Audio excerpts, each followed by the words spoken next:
E a palavra, amém?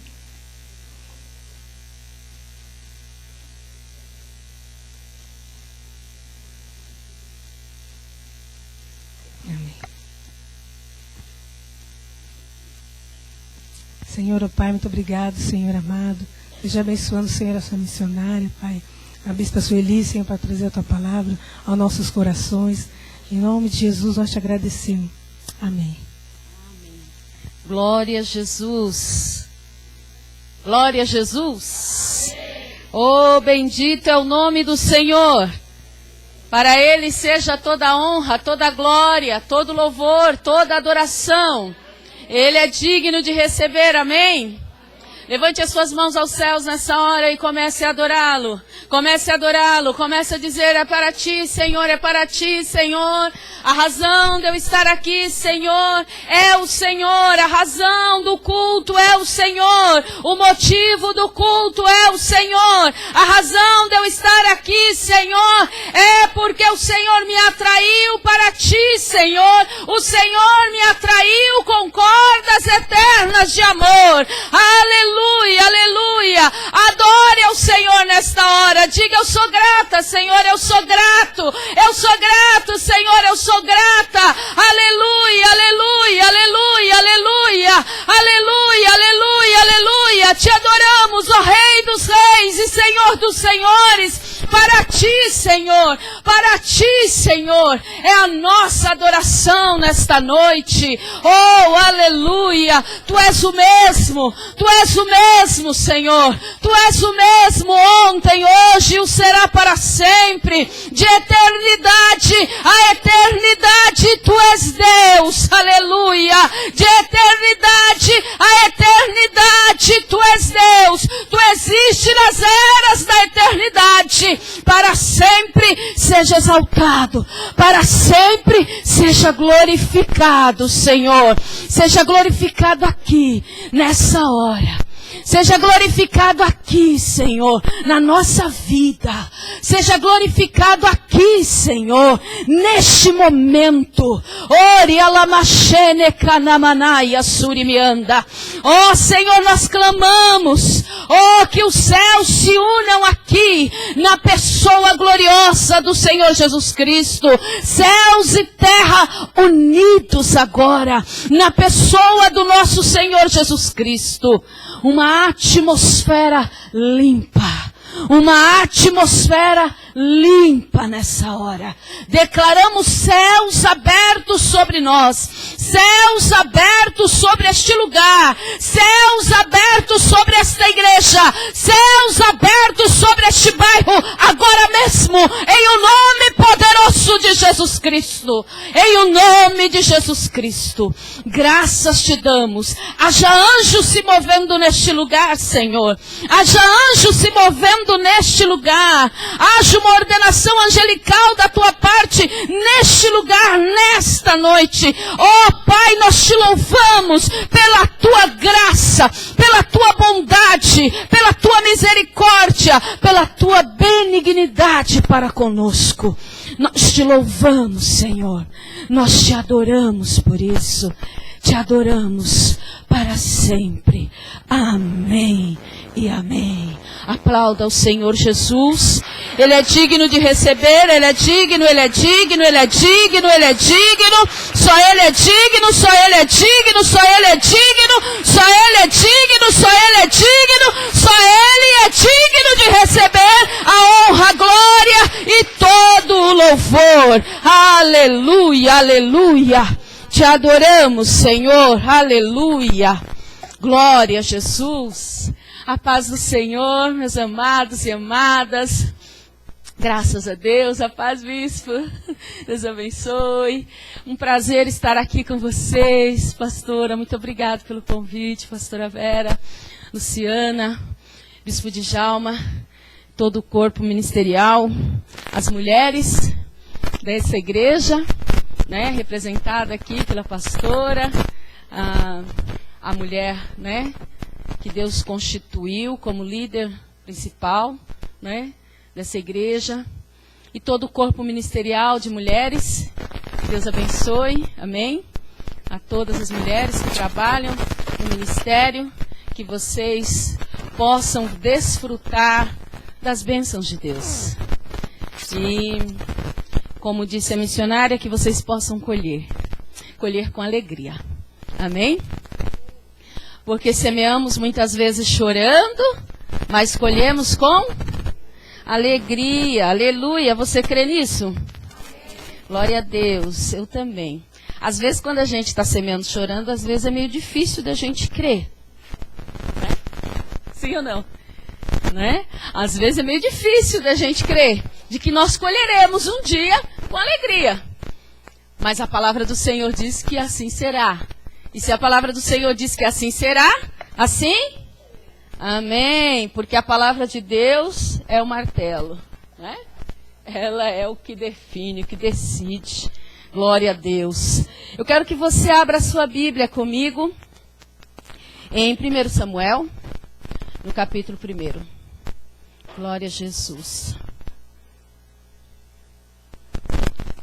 Nós estávamos falando, né, eu e a pastora Ana, pastora Vera,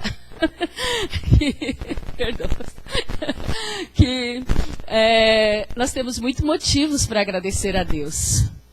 Né? Nós temos muitos motivos. Às vezes nós não percebemos o tanto de motivos que temos, mas temos. Estamos vivos, né? Estamos aqui, fomos salvas. Quantas aqui são salvas? Glória a Jesus. Somos salvas, esse é o maior motivo. Eu sempre costumo dizer que Deus não tem que provar mais nada para ninguém. Deus não tem que provar. Às vezes fala, mas eu queria que Deus provasse para mim que Ele é bom. Porque tanta gente tem isso, tanta gente sofre com aquilo. Cadê? Não, Deus não tem mais que provar, Ele já provou. Ele já provou. Quando Ele entregou o filho dele, o único filho, seu único filho, para morrer no nosso lugar. Quando Ele deixou, né, como Deus a sua glória, e veio nascer num ventre. Veio sofrer as dores de um parto. Né? Diz que a maior dor de uma mulher é quando ela dá à luz. E a maior dor de um homem é quando ele nasce. Então, é um momento difícil. Jesus passou por isso. Então, ele não tem que provar mais nada para ninguém. Ele já provou. Amém? Ele já provou o seu amor para conosco. Tudo que nós temos agora é desfrutar das bênçãos que Ele já nos providenciou. Jesus sempre foi, daqui a pouco nós vamos ler, segura aí. Jesus sempre foi cercado por mulheres. Veio, né, nascer, é lógico, através de uma mulher. Essa mulher, uma moça, uma adolescente, noiva, imagine, né? Noiva, prestes a casar, com a data já do casamento ali, né? Nas vésperas do seu casamento. E descobre que está grávida. Gente, eu fico pensando, que mulher singular, realmente tinha que ser ela. Tinha que ser ela. Que mulher singular. Adolescente, ela não era uma mulher formada, ela era uma adolescente. E ela diz, sim, Senhor, cumpra-se em mim a tua vontade. Que coisa maravilhosa. Tinha que ser ela. Imagino se sou eu, se é você, como nós reagiríamos, Senhor? A gente ia combater, mas como? O escândalo que vai ser isso? Deus, como você faz esse negócio sem ao menos me consultar? E agora, como que eu vou explicar para minha família? Como é que eu vou explicar para os meus amigos isso? E o meu noivo vai me deixar? Mas ela diz, cumpra-se em mim. Faça segundo a tua vontade. Que coisa única tinha que ser essa mulher. Ela tinha a resposta certa para aquilo que Deus queria fazer. E assim ela traz ao mundo o Salvador Jesus. Não era fácil ser mãe de Jesus.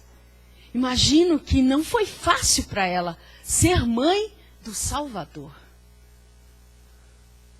Ser a mãe daquele que ela sabia que um dia teria que morrer. Ela teria que entregar o seu filho para morrer. E ela tinha que educar uma pessoa muito especial, muito diferente. Uma pessoa que com 12 anos estava ensinando doutor no templo. Uma pessoa que falava, você não entendeu? Eu estou aqui para tratar dos negócios do meu pai. Você imaginou educar uma pessoa assim? Que ensina doutor, mas ensina os doutores da lei de Deus. É alguém que conhecia os mistérios profundos de Deus e ela sabia que ele era o Filho de Deus. Imagina quanta sabedoria ela tinha que ter para cuidar de Jesus, de fazê-lo crescer, de ensiná-lo, saber quando era a humanidade dele, quando era a divindade. Quando ela teria que corrigir, quando ela teria que aceitar o que ele estava falando. Tinha que ser ela, né? Tinha que ser. Deus realmente sabe quem ele escolhe e por que ele escolhe as pessoas.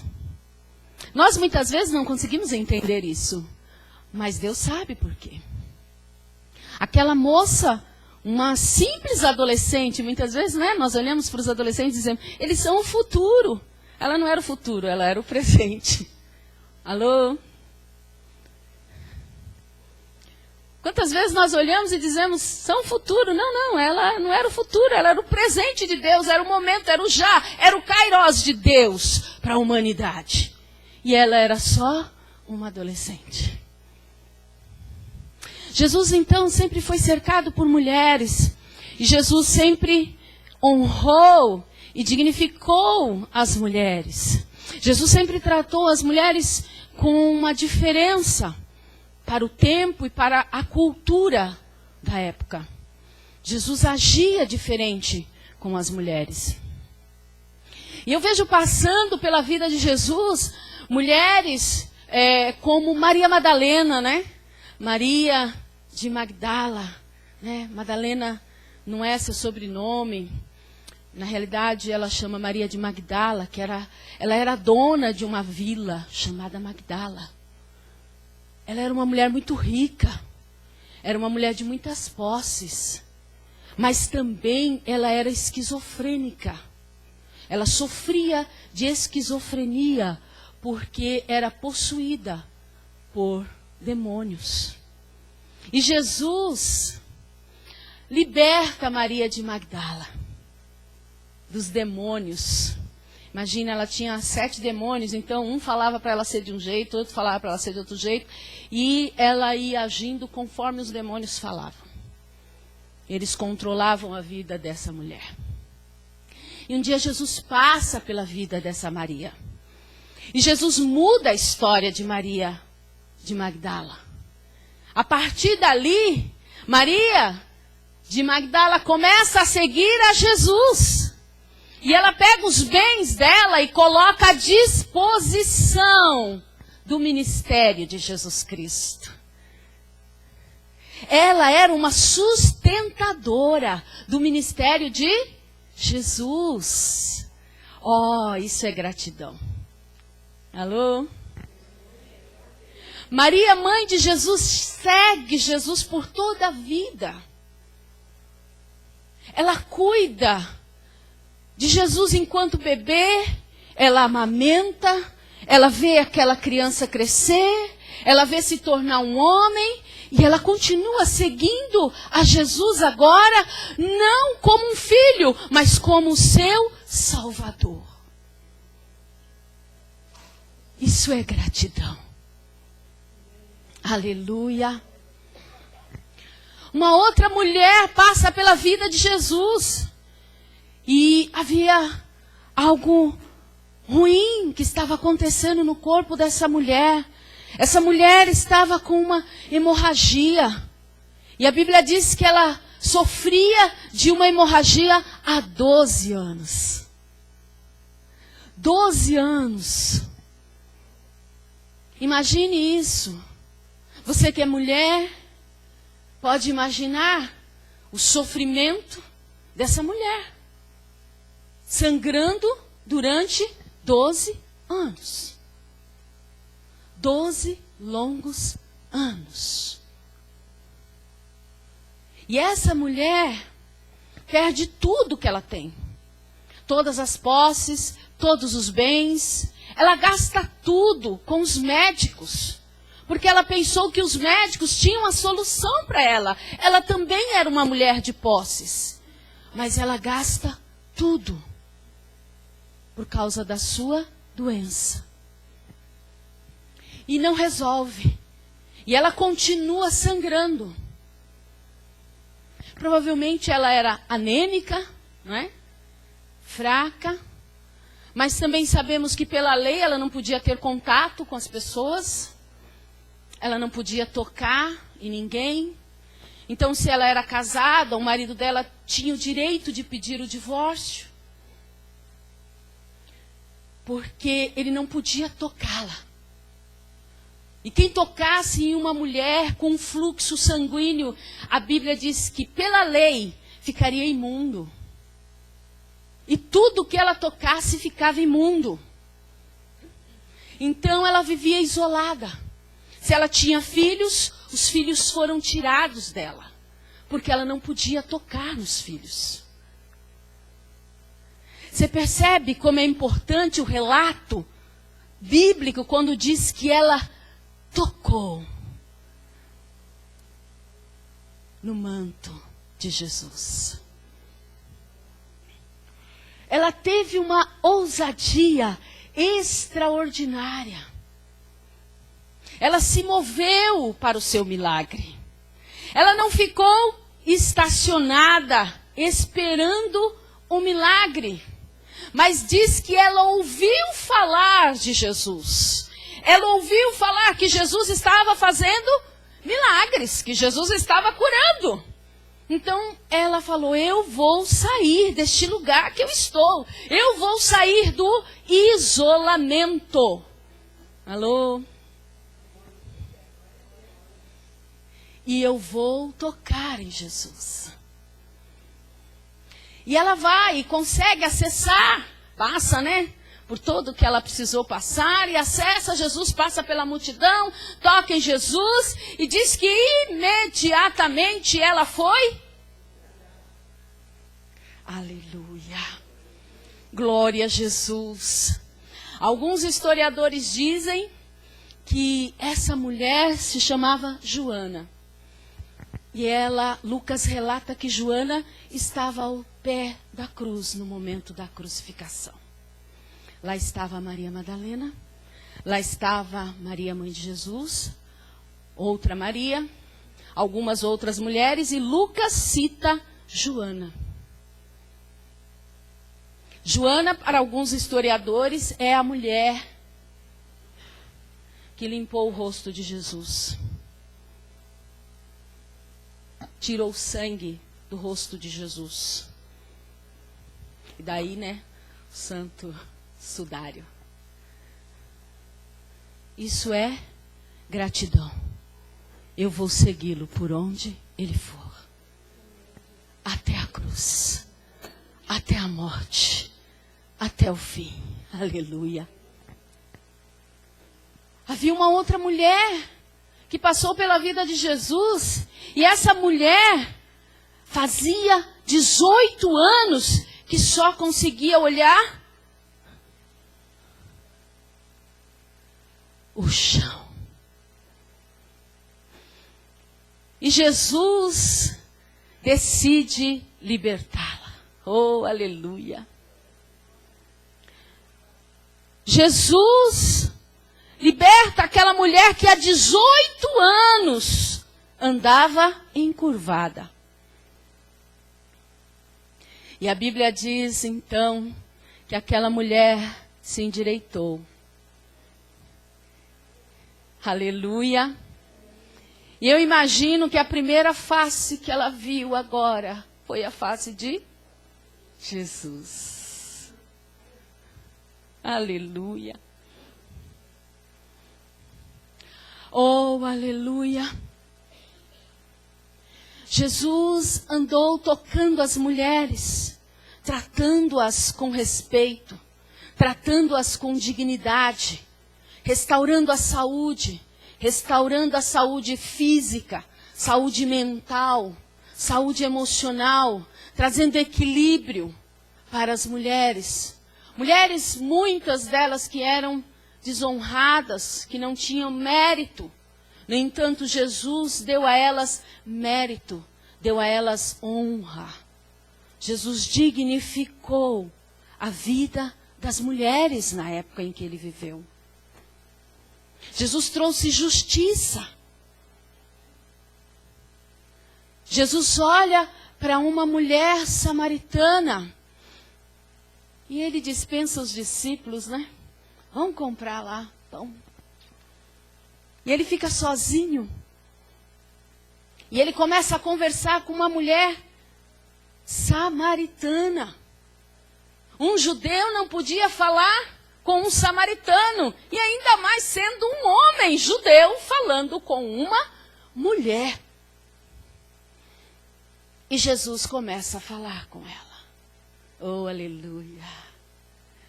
Por onde Jesus passava, ele causava impacto. Ele mudava a história das mulheres. Aleluia. Toda mulher que se achegou até Jesus, ou que cruzou o caminho de Jesus, teve a sua história mudada. Nós vemos essa mulher sendo tratada com honra. Me choca muito algumas mensagens que eu escuto na internet. Dá raiva. Ah, porque Jesus falou, você é uma prostituta. Onde Jesus falou isso? Em nenhum momento. Pelo contrário. Pelo contrário. Jesus disse a verdade, você teve 5 maridos. Jesus também não disse que os 5 maridos não eram maridos. Verdade. Jesus não a acusou de ter tido 5 maridos. Mas Jesus diz, mas o que você tem hoje não é seu. Mas ele não diz, por causa disso você não presta. Por causa disso você é uma sem vergonha. Jesus falou isso? Não. Ele trouxe à luz a situação dela, mas a tratou com dignidade. E Jesus diz, mas eu posso satisfazer esse desejo que você tem dentro de você. Eu posso. Eu posso. Eu sou a água que vai matar a sua sede. Aleluia. E essa mulher, depois de conhecer Jesus, ela sai e volta para a sua vila e traz e salva uma vila inteira. Oh, aleluia. Isso é gratidão. Paremos para pensar. Essa mulher tinha tido 5 maridos, vivia com um homem que não era o seu marido. E, no entanto, ela não se preocupa com mais nada disso. Ela encontrou a fonte da água viva. Aleluia, aleluia. Oh, aleluia. As mulheres que passaram pela vida de Jesus tiveram suas vidas transformadas. Tiveram as suas vidas mudadas. Mudadas para melhor. Transformadas para melhor. Jesus tem esse poder. Eu imagino aquela mãe andando para sepultar o seu único filho, chamada viúva de Naim. E Jesus, sem ela pedir, se move de compaixão e para o enterro. e ordena que o moço se levante. Oh, aleluia! Mulheres que iam passando pela vida de Jesus. Enquanto que uma mulher de fluxo de sangue com uma hemorragia de 12 anos é curada, há uma menina também com 12 anos que está morrendo e finalmente morre. Essa menina também tem um encontro com Jesus. Oh. Percebe que Jesus não faz diferença com idade? Jesus não faz diferença com condição social? Jesus não faz, ele tocou em mulheres ricas, ele também tocou em mulheres muito pobres, ele também tocou em mulheres que estavam possessas por demônios, ele tocou em mulheres que tinham doenças psíquicas, ele tocou em mulheres que tinham doenças físicas, porque Jesus, ele é maravilhoso. E por onde ele passa, ele nos toca, ele nos transforma, ele muda a nossa história, aleluia, aleluia, aleluia. Muitas mulheres passaram pela vida de Jesus. E eu vejo que essas mulheres se tornaram mulheres gratas. Há uma mulher que derramou um azeite precioso. Lavou os pés de Jesus com esse azeite. E o dono da casa disse assim: se ele realmente fosse um profeta, disse não, né? Pensou? Se ele realmente fosse um profeta, ele saberia que essa mulher é uma pecadora. E aí então, Jesus, que conhecia os corações, pergunta para ele: quem é mais grato? Quem ama mais? É quem tem pouco pecado e é perdoado dos seus poucos pecados? Ou quem é perdoado dos seus muitos pecados? Alô?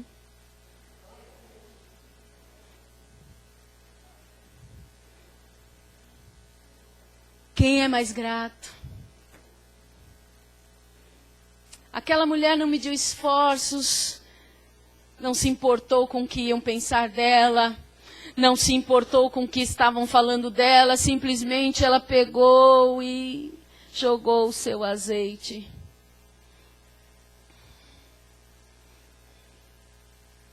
Enquanto o dono da casa via uma pecadora, Jesus via uma perdoada.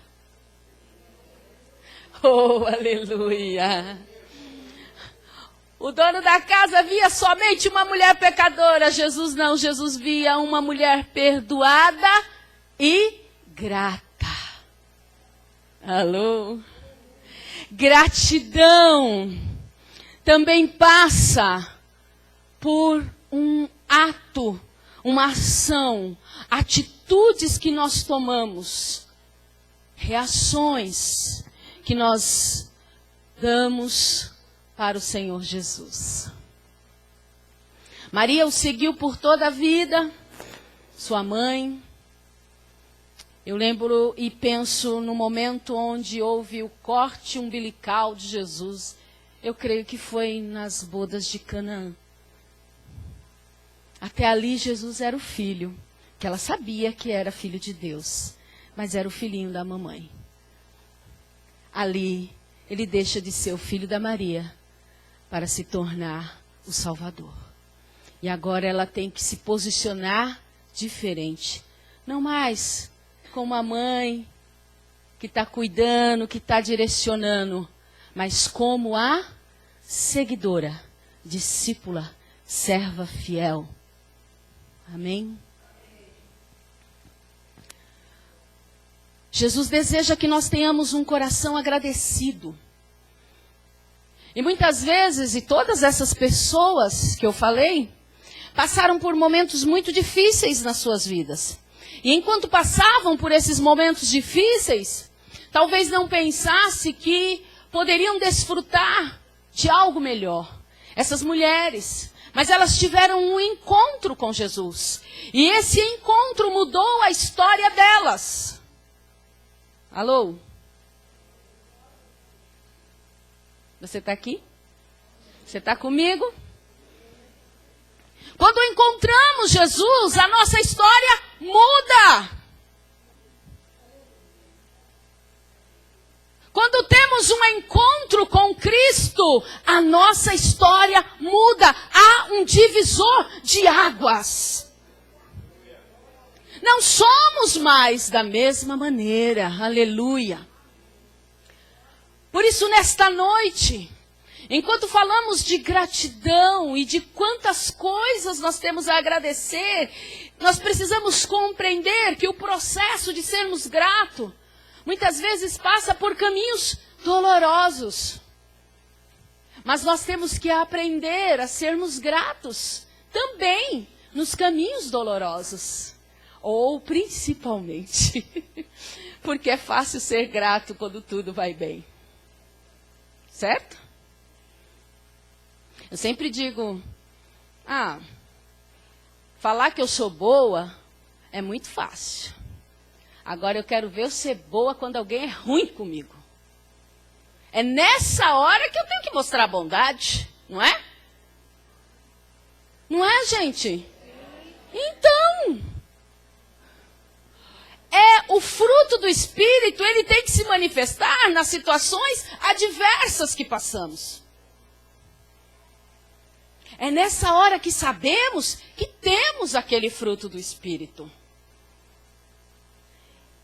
E muitas vezes nós falamos assim, eu sou boa, só não pisa no meu? Olha, todo mundo sabe.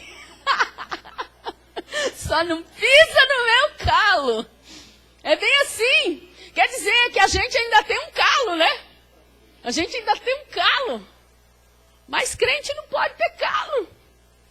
Quem morreu com Cristo não pode mais. Está crucificado com Cristo, morreu com Cristo, não tem mais calo. Morto fala? Morto fala alguma coisa? Não me enterrem assim, essa não é a roupa que eu quero. Não me levem desse jeito. Morto fala? Não. Se morremos com Cristo, fomos sepultados com Cristo, nosso calo tem que morrer também. Alô? Eu sei, porque eu já fui assim. Eu já fui assim. Eu nunca arrumei confusão, nunca gostei de arrumar confusão com ninguém, mas eu dava um boi, vocês conhecem? Para não entrar numa briga, mas também depois eu dava uma boiada para não sair. Gente, devia ser o contrário, né? Então, devia dar uma boiada para nunca entrar numa briga. Né? E nunca mais. Assim, eu não arrumava briga, mas eu tinha um calo. Era uma pessoa pacífica até que a gota d'água. Conhece? A gota d'água? Então, eu era essa pessoa pacífica até que a gota d'água. E eu lembro que quando eu tinha 11 anos, eu entrei na 5ª série, né? Que antigamente era assim, hoje mudou tudo. Eu entrei na 5ª série. E na classe que eu estava, tinha várias meninas repetentes, algumas repetentes. E eu era miudinha, pequena, né? Não era como eu sou hoje, tá? Era bem pequenininha e magrinha. E aí, tinha uma menina muito alta, grande, e ela era repetente, e ela era a dona da classe. E ela me ameaçava todos os dias. Se eu fizesse alguma coisa, eu era ameaçada. Se eu não fizesse, eu era ameaçada. E eu morria de medo daquela moça. E ela tinha a turma dela, né? Se eu escapasse dela, eu não escaparia da turma dela. E todo dia ela me dizia que ia me pegar na saída. Então tinha que fazer uma... para conseguir sair dali sem apanhar. E um dia, deu a gota d'água. Um dia, ela me ameaçou. Era uma aula vaga, eu não lembro o que ela falou, mas eu lembro da minha reação. Eu sei que ela falou que ia me pegar, que naquele dia não ia escapar, que não sei o quê, tal. E eu acho que ela tinha muita raiva, porque eu era muito quieta, crente, né? Tipo bobona, assim, né? Crente, então... Quando ela disse isso, eu falei, então é hoje. Vai ser hoje mesmo. Menina, eu fiquei grande. Imagina, uma tiquinha.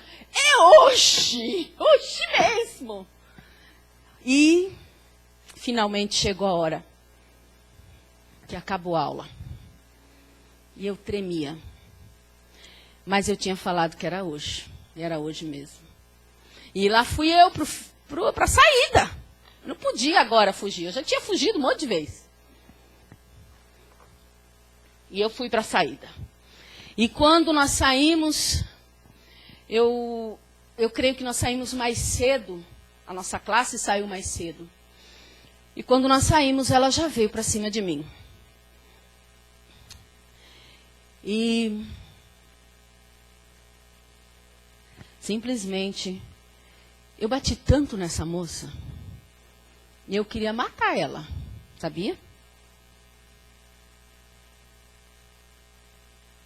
O meu desejo era vê-la morta.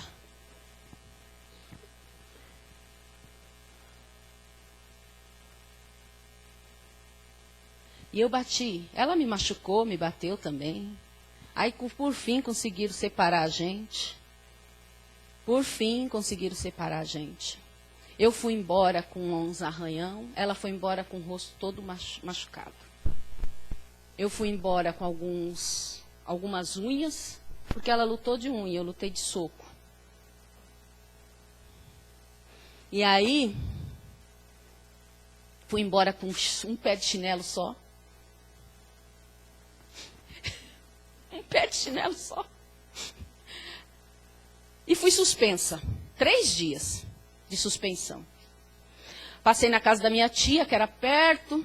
Peguei um chinelo emprestado, uma sandália com as minhas primas e fui embora para casa. Como eu não estava com hematomas, alguns raladinhos, minha mãe não viu nada. E fiquei esperando. Mas não tem aula hoje? Não, não tem. Não tem aula hoje? Também não. Eu não tenho, não. Mas eu tinha que levar minha mãe para assinar. E por fim eu tive que contar para minha mãe. E fui. E quando eu cheguei na escola, a diretora da escola, ela tinha sido minha professora no meu 2º ano. E agora ela era diretora. Quando ela me vê no gabinete, ela diz assim, você? Não acredito. Era você, Sueli, que estava nessa confusão? Uma aluna exemplar como você. E pega meu histórico e olha aqui, suas notas, como que você entra numa situação dessa? E aí eu contei a história, eu estava sendo ameaçada. Mas por que você não veio aqui? Por que você não fez a denúncia no lugar certo? Por quê? Imagina, se eu viesse aqui, depois no outro dia eles me pegavam, não ia resolver nada. Bom, finalmente foi resolvido. Ela falou assim, não, falou para minha mãe, ela é uma excelente aluna. Nunca mais, Sueli, entre nessas confusões. Não quero saber de você aqui novamente nesse lugar. Né? Continue sendo a aluna que você sempre foi, tal, tudo bem. Bom, minha mãe sempre dizia, Sueli é muito boa. Sueli é muito boa. Mas não mexe no calo dela. Com isso, se levantou uma fortaleza mental. Eu sou boa. Eu sou boa. O problema não sou eu. O problema é se alguém mexer no meu calo. E aí um dia, quando eu tinha, eu acho que 12 para 13 anos, depois o Senhor teve que falar isso mais algumas vezes, mas nesse dia foi muito marcante. O Senhor me disse assim, Sueli, você não é boa. Eu levei um choque. Você, a palavra que ele usou foi, você não tem bondade alguma. Falei, não é possível, Senhor. Como assim? Eu não arrumo briga com ninguém. Eu não gosto de confusão. Por que eu não sou boa? Porque bondade se manifesta quando o outro precisa. Alô?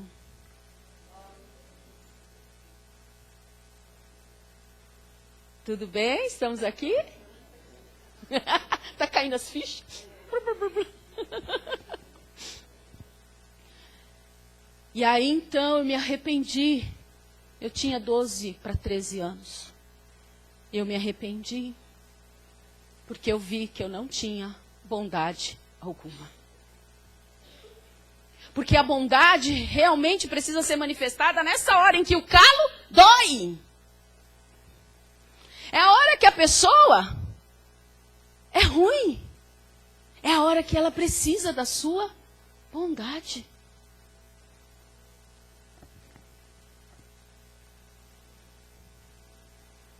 Alô? Não sei por que eu tive que contar toda essa história, mas eu creio que Deus sabe.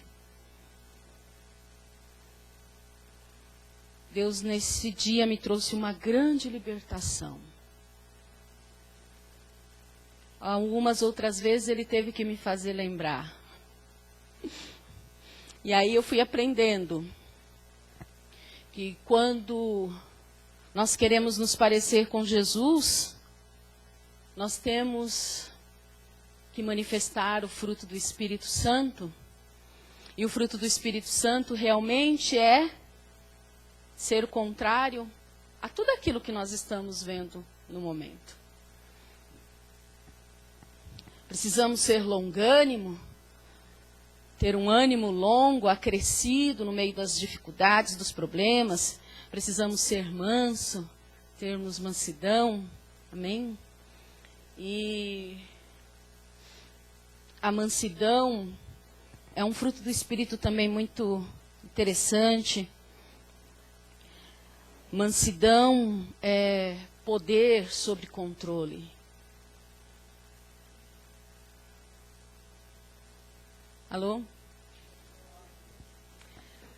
Você tem poder até para destruir uma pessoa. Mas você mantém o seu poder controlado. Isso é mansidão. Muitas vezes nós temos poder, gente. Tem gente que fala cada coisa que você sabe que se você der uma resposta na altura, você mata a pessoa. Só uma palavra, você mata. E você prefere calar, porque você mantém o seu poder controlado. Mansidão. Foi isso que Moisés, por isso que Moisés foi chamado do homem mais manso. Ele tinha poder para acabar com aquele povo. Se ele falasse assim para Deus, agora, Deus fulminava todo mundo. Mas ele mantinha o seu poder sob controle. E no momento que ele não conseguiu fazer isso, ele teve que pagar a pena, né? De não entrar na terra prometida. Vamos lá agora? Alô? O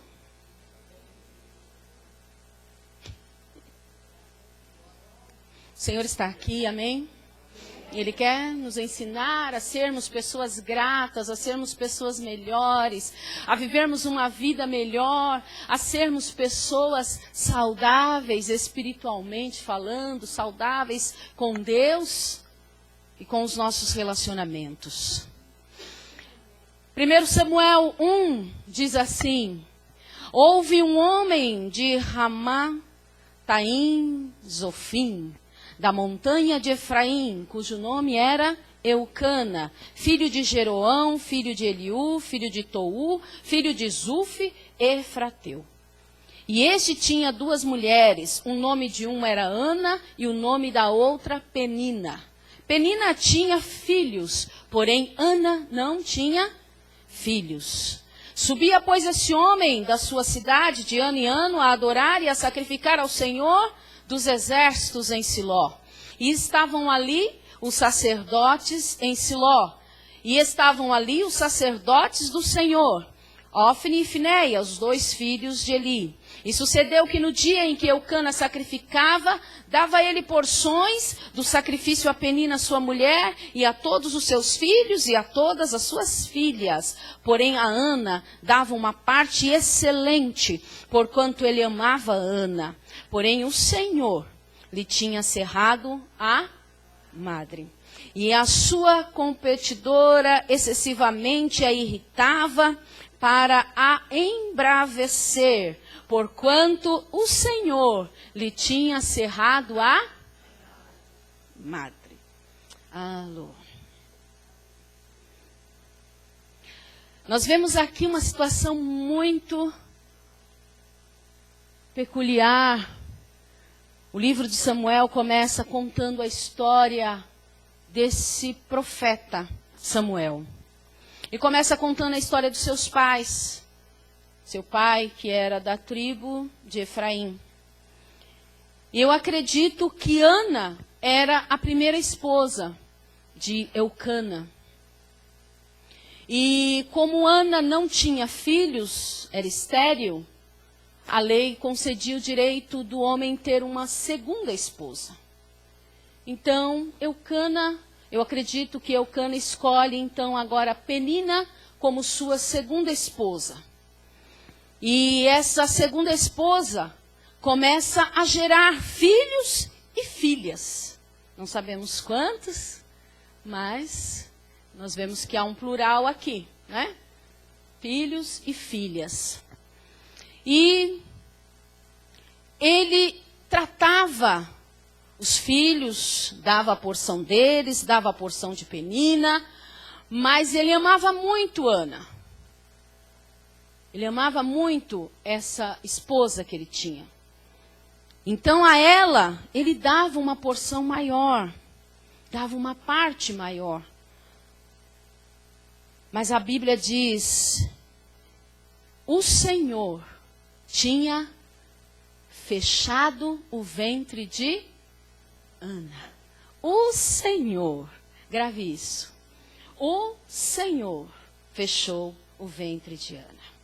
Ele tinha essas 2 mulheres, mas uma podia gerar e outra era incapaz de gerar. Penina era capaz de gerar e fazia isso muito bem, mas os filhos que ela gerou não foram gerados no espírito. Gerou na própria habilidade, na força do seu braço carnal. Para Penina, não havia nenhum esforço em gerar filhos. Era algo simples e natural. E foi isso que ela fez. Gerou filhos, mas era tudo carnal. No entanto, cada vez que ela gerava, ela se sentia poderosa e superior a Ana. E ela provocava Ana. Provocava Ana, irritava Ana. A Bíblia diz excessivamente. Não era pouco, era de forma excessiva. Ela se sentia superior. Ela sabia que ela não era a predileta. Ela sabia que talvez ela não era a amada. Mas ela tinha algo que a outra não tinha.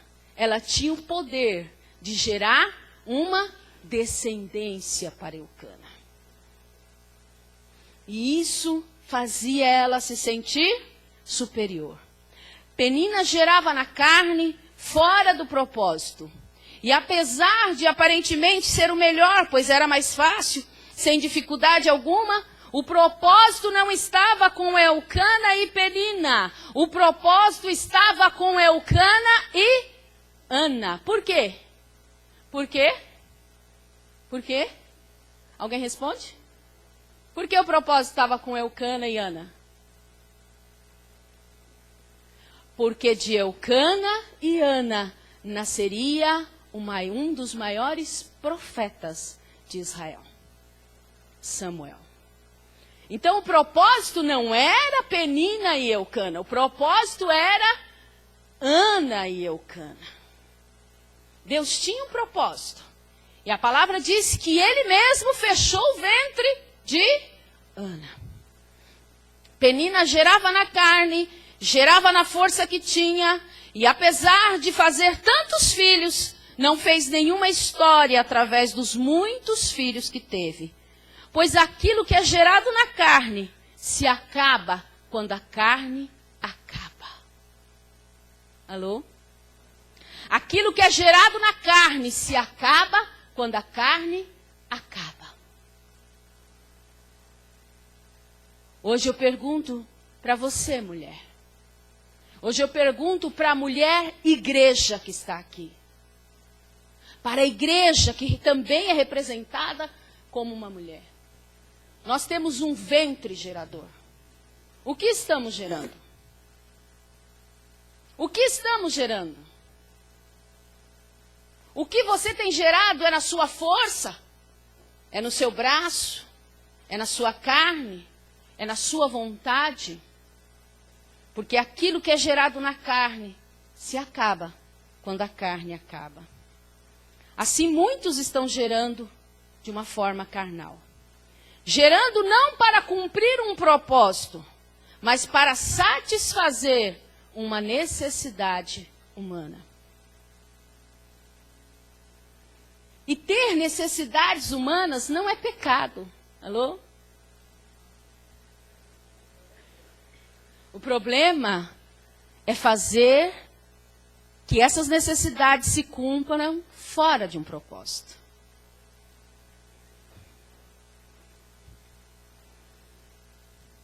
Gerando, às vezes, muitas coisas, porque conseguem fazer isso com a habilidade que têm, de forma natural, ou com os recursos que possuem. Gerando, talvez, através das riquezas que possuem. Gerando coisas que parecem, muitas vezes, ser espirituais, mas estão desalinhadas do propósito, porque têm sido gerados no desejo humano, no desejo carnal, e não no espiritual. Alô? Ana, por outro lado, não consegue gerar, porque Deus fechou o seu ventre. Olhe para quem está do seu lado, diga, foi Deus. Foi Deus. E nós vemos isso sendo repetido no versículo 6. No versículo 5 e no versículo 6 usa a mesma palavra. Porém o Senhor lhe tinha cerrado a madre. Porquanto o Senhor, no 6, lhe tinha cerrado a madre. Ana não consegue gerar porque Deus fechou o seu ventre. O que eu quero te dizer nesta noite? Existem às vezes dificuldades que nós passamos na nossa vida. Algum tipo de esterilidade. Algum tipo de dificuldade que nós passamos, que muitas vezes pode parecer que é o diabo. Mas é Deus. Alô? É Deus agindo. É Deus agindo em nossa vida. Por isso, nem toda dificuldade vem do diabo. Nem toda esterilidade vem do diabo. A esterilidade de Ana foi Deus que fez. Deus fechou o ventre de Ana. E por que Deus faria isso com Ana? Vocês não pararam para pensar por quê? Eu perguntei, Deus, por quê? Porque o Senhor dificultaria para Ana e não facilitaria. Porque Deus dificultou. Concorda? E não facilitou. Porque Deus faria isso. Na realidade, se Ana não fosse estéril, ela jamais teria feito o voto de entregar Samuel. Ela jamais entregaria aquilo que não pertencia a ela. Alô?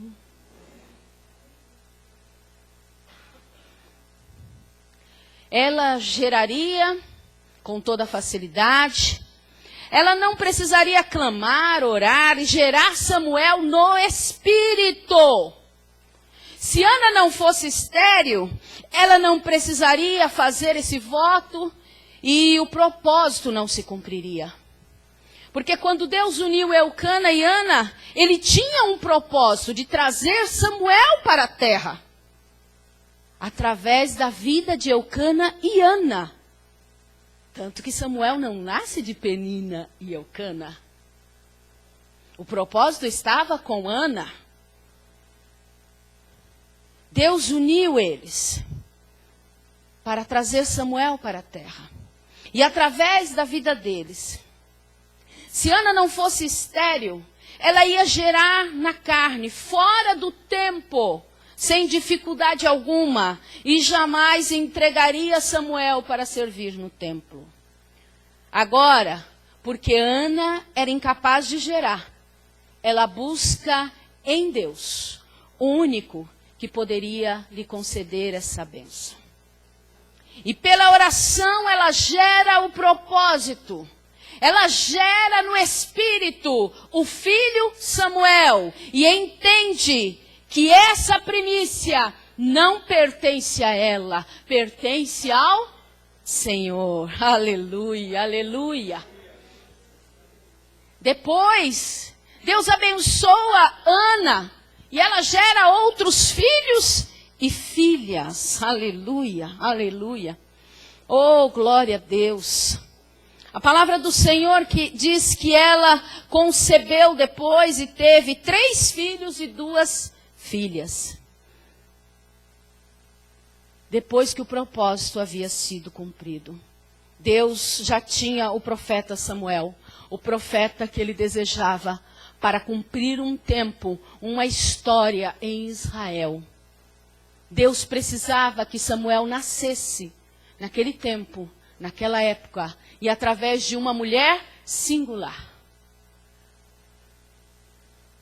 Lembram de Maria? Singular. Ana, uma mulher singular.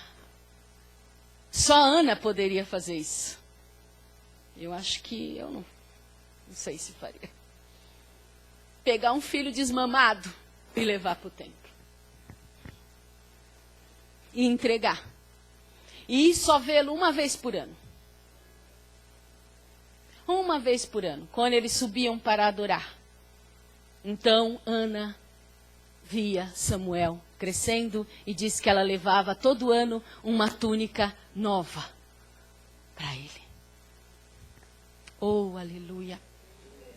Aleluia, aleluia. Aquilo que é espiritual é gerado no reino do Espírito, pelo Espírito, aleluia. Aleluia. E aquilo que é espiritual muitas vezes enfrenta a esterilidade permitida pelo próprio Deus, para que não seja gerado algo na carne e fora do tempo de Deus.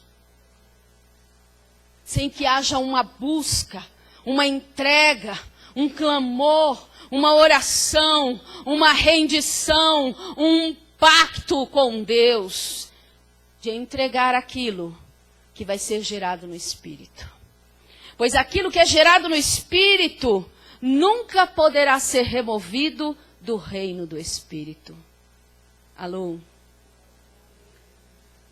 Aquilo que é gerado na carne, quando a carne se acaba também. Mas aquilo que é gerado no Espírito nunca será removido do reino do Espírito. Hoje eu te pergunto, mulher, hoje eu te pergunto, igreja, o que você tem gerado? O que está saindo do seu ventre?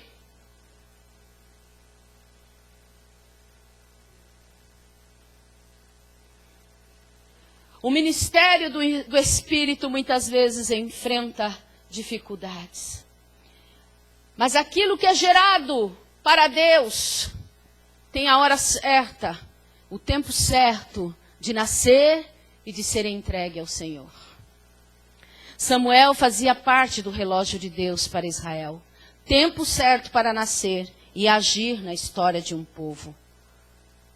O que é gerado no Espírito cumpre um propósito espiritual. Tem o tempo e hora certa para acontecer. Aleluia!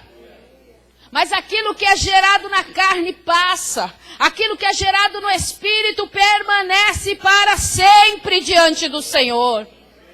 Por isso o pacto com Ana e Deus era que Samuel servisse ao Senhor por todo o tempo da sua vida. Que coisa tremenda! Uma mulher que faz um pacto com Deus de entregar aquilo que seria o mais precioso. Aquilo que ela sofria vergonha. Agora, eu quero que você pense comigo algo. Essa mulher era atormentada por Penina. E ela chorava para o seu marido. Penina a humilhava, a atormentava. E ela fazia o quê? Chorava no ouvido de Eucana. E Eucana falava para ela: mas eu não te basto. Eu sou melhor para você do que 10 filhos. Eu posso te dar tudo. Ele estava dizendo: eu posso te dar tudo, eu te amo, eu vou te dar tudo, eu vou suprir tudo que você precisar. Quantas mulheres às vezes não querem ouvir isso, né? Mas ela tinha algo muito importante, ela tinha um sonho. E ele não conseguia entender isso. Eu sou melhor para você do que 10 filhos. E ela diz: Nananina, não. Não. Mas ela estava colocando na pessoa errada as suas expectativas. Ela estava colocando no lugar errado as suas expectativas. Ela estava colocando em um homem falível. Em um homem que não teria condições de mudar a situação. Aliás, a situação tinha sido criada por ele mesmo. Ela estava colocando as suas expectativas no lugar errado. Hoje eu te pergunto, mulher, aonde você está chorando os teus problemas? Aonde você chora as suas dificuldades? Aonde você chora as suas esterilidades? Ana estava chorando no lugar errado. Mas um dia, ela toma uma decisão muito importante. Um dia, ela sobe ao templo e decide mudar. Alô? A mudança é uma decisão pessoal. A mudança é uma decisão pessoal. Ela decide mudar. E ela vai chorar no lugar certo. Com a pessoa certa. Aleluia. E ela diz que ela chora. 2 choros. Chorou. Não é chorou. Você tem que saber aonde chorar. Você tem que saber com quem chorar. Anos se passaram dessa mulher criando amargura de alma. Amargurada com Penina, amargurada com a situação que ela vivia, amargurada com aquilo que ela não podia mudar, porque ela não podia gerar filhos. Ela era estéril. Era uma situação além dela. E aquilo a amargurava muito. E a palavra diz que com amargura de alma, orou ao Senhor e chorou abundantemente. 1:10. Ela continuava amargurada, Mas agora ela estava colocando a amargura diante da pessoa certa, no lugar certo. E ela chora abundantemente, ela ora, aleluia.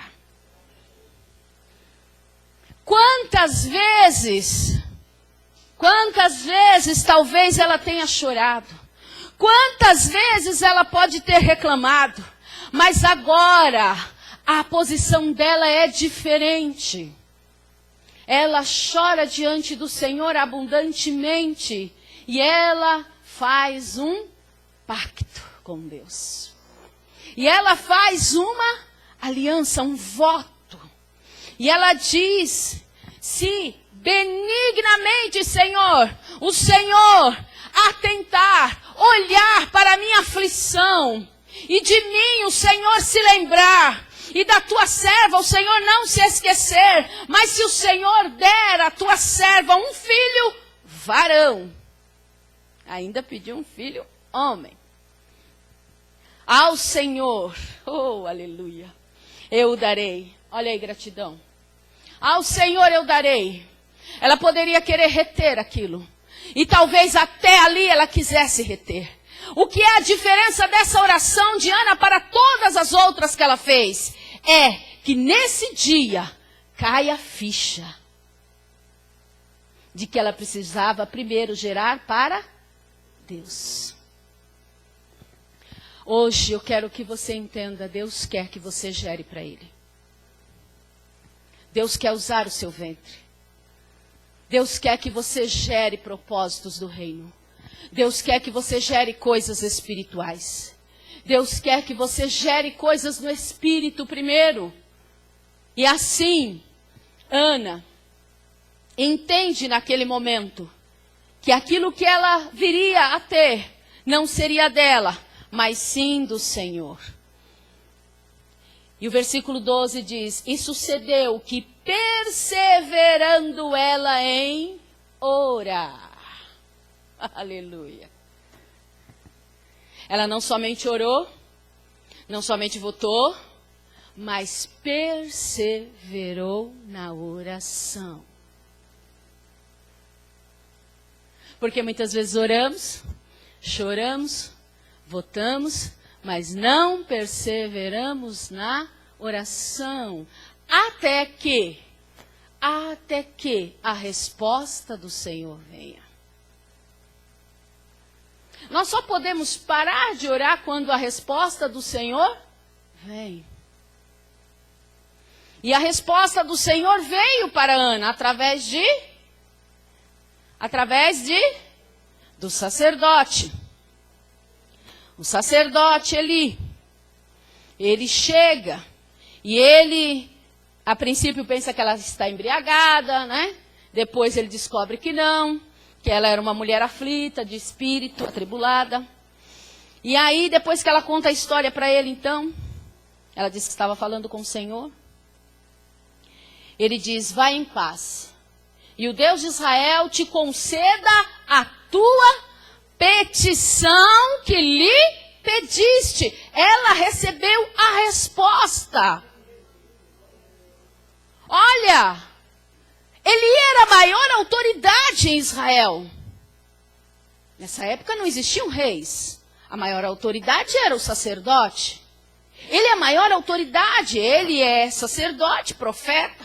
E ele diz que Deus te conceda a tua petição da maneira como você pediu. Aleluia. Ela sai dali e diz que o seu semblante já não era mais triste. Ela foi, comeu, né, e se alegrou. O que eu quero dizer com esse versículo agora? Essa mulher ainda não estava grávida. Essa mulher ainda não tinha um filho. E um filho que ela ia dar. Mas ela já estava grata. Ela já estava cheia de gratidão. Ela já foi comer, acabou a picuinha com a Penina, acabou as lamúrias com Eucana, Seguinte, maridão, não é você que vai resolver minha situação, tá tudo bem entre eu e você. E nós vamos caminhar, porque Deus tem coisa para me dar. Entenderam? Deus tem coisa para dar. Deus tem coisa para fazer. Então eu estou alegre, porque Deus ouviu a minha petição. Aleluia. Ela remove do coração dela a amargura. Ela remove a expectativa errada. E ela começa agora a ser feliz. Feliz com aquilo que ela nem tinha. Alô? Isso é gratidão, igreja. O que você está gerando deve produzir gratidão no teu espírito. O que Penina gerava era tão carnal que só produzia o quê? Picunhas, né? Humilhação, soberba, orgulho. Mas o que Ana estava gerando começou a produzir dentro dela. Gerando no espírito. Porque primeiro ela gerou no espírito, Samuel, amém? Aquilo que ela gerou no espírito começou a produzir alegria. O semblante dela se ficou diferente. E aí então, aleluia, glória a Jesus. Aí então, ela traz para a terra aquilo que ela gerou no espírito. Aleluia, aleluia, aleluia. Ana finalmente entende que o único que poderia fazê-la gerar era Deus. O único que poderia fazê-la gerar. Ela entende que não depende dela e não depende de Eucana, mas sim de Deus. De Deus, aquele que tem o poder de remover a esterilidade. Assim, ela confia e entrega nas mãos do Senhor. Nessa hora ela entende que a questão é muito maior que Penina. Uau, ela tira Penina da cena. A questão é muito maior. Porque aquilo que ela iria gerar, no caso do profeta Samuel, ele era o propósito dessa união. E esse propósito era de Deus e para Deus. E estaria para sempre servindo ao Senhor aqui na terra. Quando Ana entende isso, e talvez ela não tenha entendido com todas essas letras, mas ela resolve. Ela toma uma decisão. O que eu gerar, eu entrego para ti, Senhor. Muitas vezes Deus permite esterilidade para que cheguemos no lugar certo. Para que cheguemos no ponto certo. Para que demos a Ele a resposta que Ele espera. Porque às vezes nós achamos que Deus não quer responder nossa oração, mas não é. Deus está esperando a nossa resposta certa. E quando nós damos a resposta certa para Deus, então começa a nascer na terra coisas espirituais. Aleluia. Aleluia, aleluia. O que você tem gerado? Como você tem colocado o seu ventre na presença de Deus? Como é o seu ventre espiritual? O que você está gerando para Deus nesta terra? Aleluia, aleluia. Quando Ana entende isso, a esterilidade acaba. Então eu quero te dizer nesta noite, mulher de Deus, igreja de Deus, quando você entender isso, esterilidade terá fim na sua vida. O que você tem gerado? Busque conhecer o propósito de Deus. Seja grata ao Senhor antes mesmo das coisas acontecerem aqui na terra. Nem tudo que é mais fácil é Deus aprovando. Nem toda esterilidade é o diabo. Busque conhecer o propósito, não ande na força da sua carne, não se contente em gerar somente coisas carnais.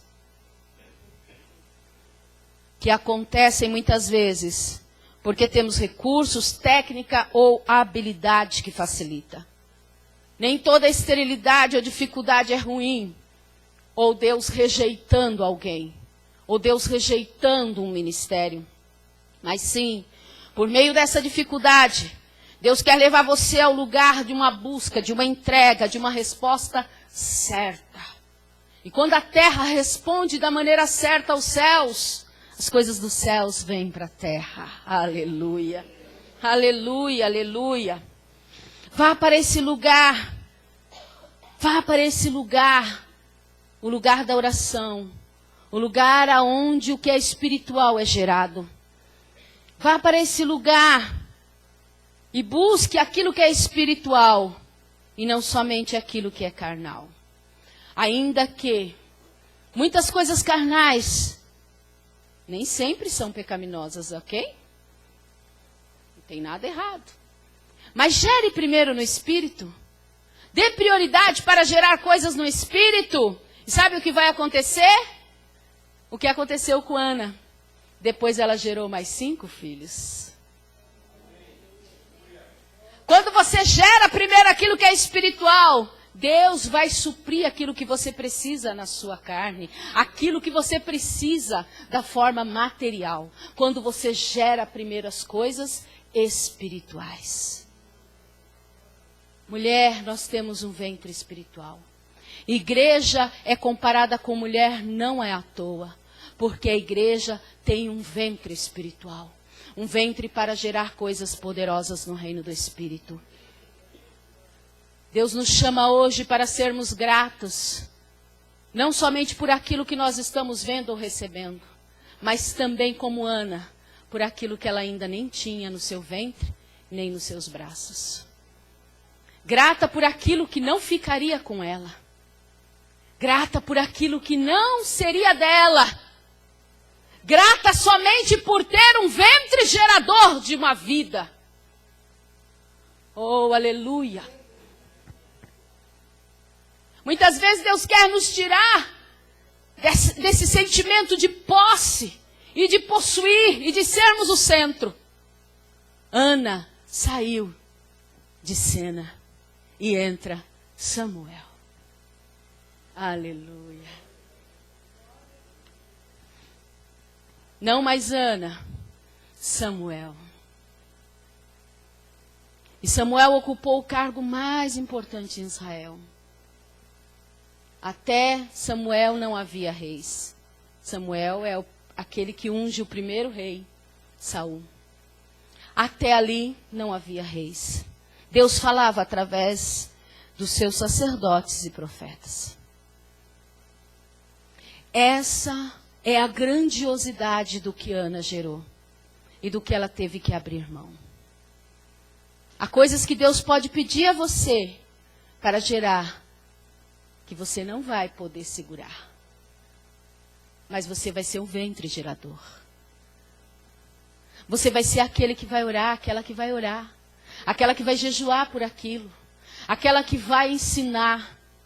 Mas quando a coisa acontecer, vão caminhar longe de você. Alô? E você tem que ter esse coração de Ana para entender isso. Deus, isso é teu, não é meu, não pertence a mim. Aleluia. Gratidão ao Senhor. Vamos ficar em pé, mulheres, igreja, irmãos.